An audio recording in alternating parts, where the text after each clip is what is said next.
La mission architecture est primordiale sur le parc de la montagne de Reims, car elle assure la qualité quotidienne du cadre de vie des habitants et l'attractivité du territoire, très recherché pour son patrimoine préservé. Je conseille en amont l'accompagnement des porteurs de projets, qu'ils soient privés ou publics, tout comme les avis sur les autorisations d'urbanisme, sont autant d'outils qui permettent de développer des projets plus qualitatifs, respectueux des paysages et de l'identité locale.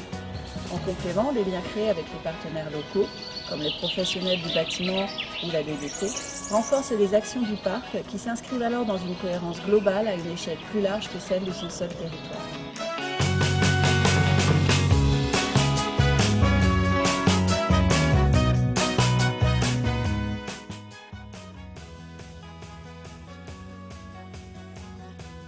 L'architecture traditionnelle de la montagne de Reims peut paraître sans caractéristiques fortes au premier abord. Pourtant, quand on y regarde de plus près, elle forme une unité pleine de nuances subtiles.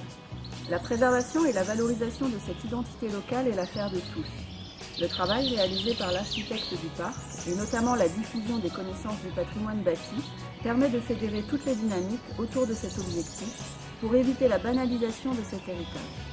L'exemple le plus direct est l'interdiction des architectures étrangères à la région, comme les chalets savoyards ou les mâts provençaux.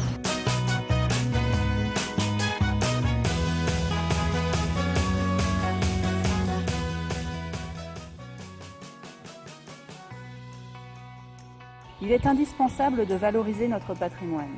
Il constitue une composante importante de la qualité des paysages et une part significative du fondement du territoire du parc.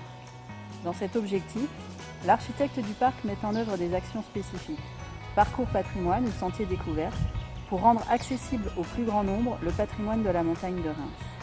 D'un autre côté, un grand travail est réalisé sur la qualité des restaurations via les stages pratiques ou le soutien aux opérations de réhabilitation pour que les savoir-faire ancestraux et les techniques traditionnelles perdurent et que les artisans locaux perpétuent les traditions du territoire.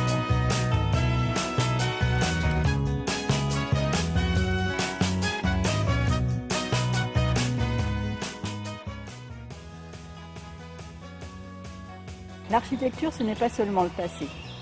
Le parc encourage également les propositions novatrices et les architectures contemporaines qui prennent en compte de nouveaux usages, de nouveaux besoins. Elles sont à l'image de ce territoire en mouvement et enrichissent les paysages de nos villages. Le parc favorise également les projets d'éco-construction, durables et accessibles à tous, exemplaires pour la préservation de la planète. Bâtiments bioclimatiques, basse consommation, passifs ou à énergie positive, développement des écomatériaux.